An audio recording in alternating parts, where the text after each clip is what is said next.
अस्सलाम वालेकुम स्टूडेंट्स। तो जनाब आज हम बात करेंगे लेड स्टोरेज बैटरी की। लेड स्टोरेज बैटरी दरअसल एक सेकेंडरी सेल है। सेकेंडरी सेल मतलब ये एक रिचार्जेबल सेल है। इसके अगेंस्ट जो आपके पास प्राइमरी सेल होते हैं वो नॉन रिचार्जेबल होते हैं। अब ये लेड स्टोरेज बैटरी हम कार में भी यूज़ करते हैं और आपके घर में जो यूपीएस सिस्टम लगा होता है उसके अंदर भी इसको इस्तेमाल किया जाता है। अब इसकी डायग्राम कुछ ख़ास आपके बुक में मौजूद नहीं है, इसलिए मैं क्या करूँगा, एक वीडियो लिंक आपको इस वीडियो के साथ शेयर कर दूँगा जिसमें कैसे रिपेयर किया गया है लेड स्टोरेज बैटरी को दिखाया गया है। तो आप उससे उसकी कंस्ट्रक्शन को समझ लेंगे। बहरहाल थोड़ा सा ओवरव्यू दे देता हूँ कि उसके अंदर 6 कंपार्टमेंट्स हैं और हर कंपार्टमेंट जो है वो 2 वोल्ट प्रोड्यूस करता है।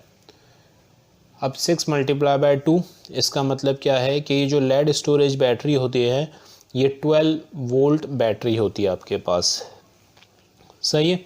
तो जनाब अब मूव करते हैं इस चीज़ को समझने के लिए कि हम देखें कि यहाँ पर जो इलेक्ट्रिसिटी प्रोड्यूस हो रही है वो प्रोड्यूस हो किस तरीके से रही है। सही है। तो अब इसके लिए बहुत आसान तरीका ये है कि हम देखें एनोड पे क्या हो रहा है और कैथोड पे क्या हो रहा है। सही। तो अब देखिए एनोड जो होता है यहाँ पर वो बना होता है किसका, लेड का, और कैथोड जो यहाँ पर होता है वो बना होता है लेड ऑक्साइड का। लेड जो है वो कन्वर्ट होता है लेड सल्फेट में और जो लेड ऑक्साइड है वो भी कन्वर्ट हो रहा होता है लेड सल्फेट के अंदर। तो एक अच्छी बात इसके अंदर यह है कि दोनों जो इलेक्ट्रोड हैं वो लेड सल्फेट में कन्वर्ट हो रहे हैं। इससे ये कि आपको याद रखने में आसानी होगी। और यहाँ पर मौजूद होता है इन दोनों के दरमियान H2SO4 30% कंसनट्रेटेड सॉल्यूशन।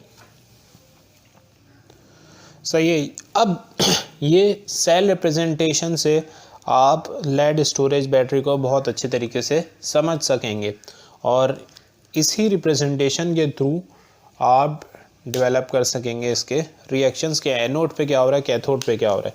तो जनाब अब एनोड की बात कर लेते हैं। एनोड पे ऑक्सीडेशन होगी, ये आप जानते हैं।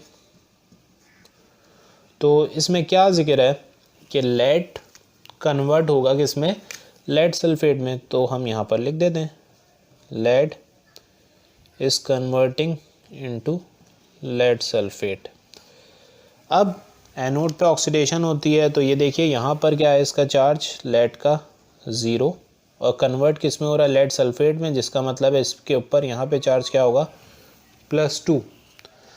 तो 0 से +2 जा रहा है तो जाहिर सी बात है यहाँ पर ये 2 इलेक्ट्रॉन यहाँ पर आपको देगा प्रोडक्ट साइड पे। अब जाहिर सी बात है लेड सल्फेट में कन्वर्ट हुआ है तो सल्फेट आयन के साथ रिएक्ट किया होगा जब ही तो कन्वर्ट हुआ है इसमें। सही है। तो देख लीजिए आप रिएक्शन बिल्कुल आपके पास बैलेंस्ड है। अब बात करते हैं हम किसकी, हम कैथोड की बात करते हैं कि कैथोड पे क्या हो रहा है। कैथोड पे आपको पता है रिडक्शन होगी। अब देखिए यहाँ पर रिडक्शन कैसे हो रही है कि लेड ऑक्साइड में इसका जो चार्ज है वो है +4,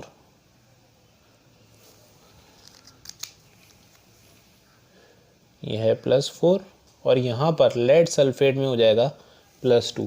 अब नंबर क्या हो रहा है, डिक्रीज़ हो रहा है, कम हो रहा है। तो इसका मतलब है रिडक्शन का प्रोसेस हो रहा है यहाँ पर।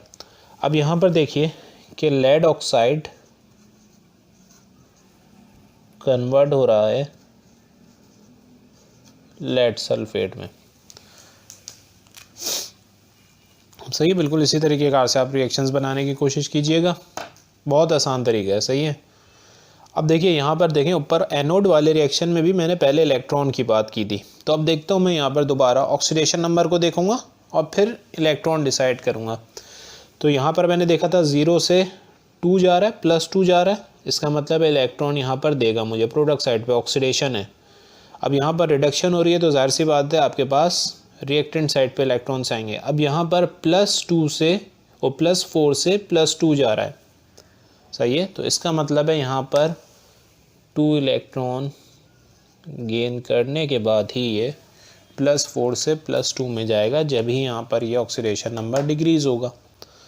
अब जाहिर सी बात है सल्फेट लेड सल्फेट में कन्वर्ट हुआ है तो सल्फेट आयन से रिएक्ट किया होगा तो ही लेड सल्फेट में कन्वर्ट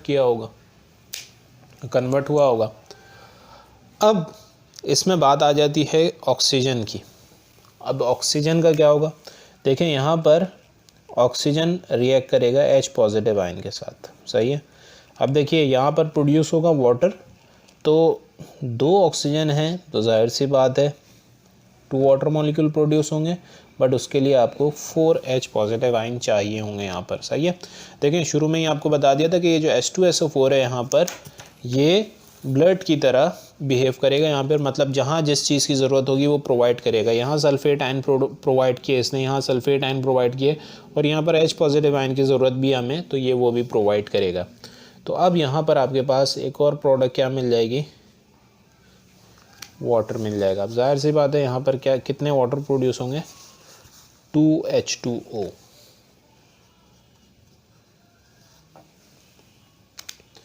सही है, क्लियर है यहाँ तक बात। बहुत आसान सी चीज़ है।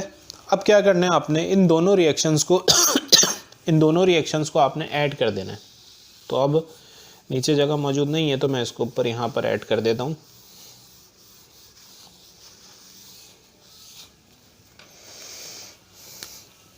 तो देखिए एनोड पे क्या रिएक्शन हुआ, lead plus sulphate ion converting into lead sulphate +2 electron, और यहाँ पर क्या कर देंगे हैं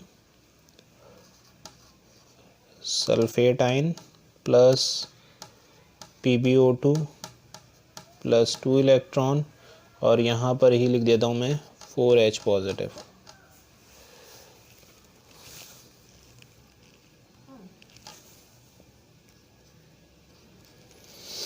सही, और ये बना लेगा आपके पास लेड सल्फेट +2H2O। अब करना क्या है, आपने इन दोनों रिएक्शंस को ऐड कर देना।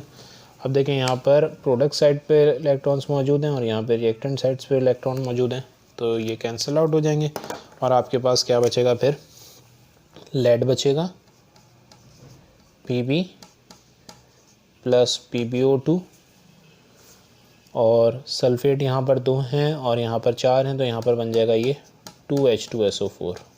सही है। आप आइंस की फॉर्म में भी लिख सकते हैं पहले और फिर उसको मॉलिक्यूलर स्टेट में कन्वर्ट कर लें, कोई मसला नहीं। अगर आप डायरेक्ट कर दें तो भी सही है और इनडायरेक्ट करें तब भी सही है। अब यहाँ पर देखिए लेड सल्फेट 1 + 1 ये क्या हो जाएगा 2 PbSO4 + 2H2O। और इम्पॉर्टेंट चीज़ जो यहाँ पर है मौजूद कि क्या होगा, यहाँ पर इलेक्ट्रिसिटी प्रोड्यूस होगी। सही। अब ये इक्वेशन कब है या ये सिचुएशन कब है, जब आपके पास बैटरी डिस्चार्ज हो रही है, वो इलेक्ट्रिसिटी प्रोड्यूस कर रही है। तो इसका मतलब क्या है कि अगर मैं इस डायरेक्शन में देखूं तो ये क्या है, गैल्वानिक सेल है। बट चूंकि ये रिचार्जेबल है तो आप क्या करेंगे, जब इसको इलेक्ट्रिसिटी प्रोवाइड करेंगे तो क्या होगा, ये वापस अपनी पुरानी कंडीशन में आएगी।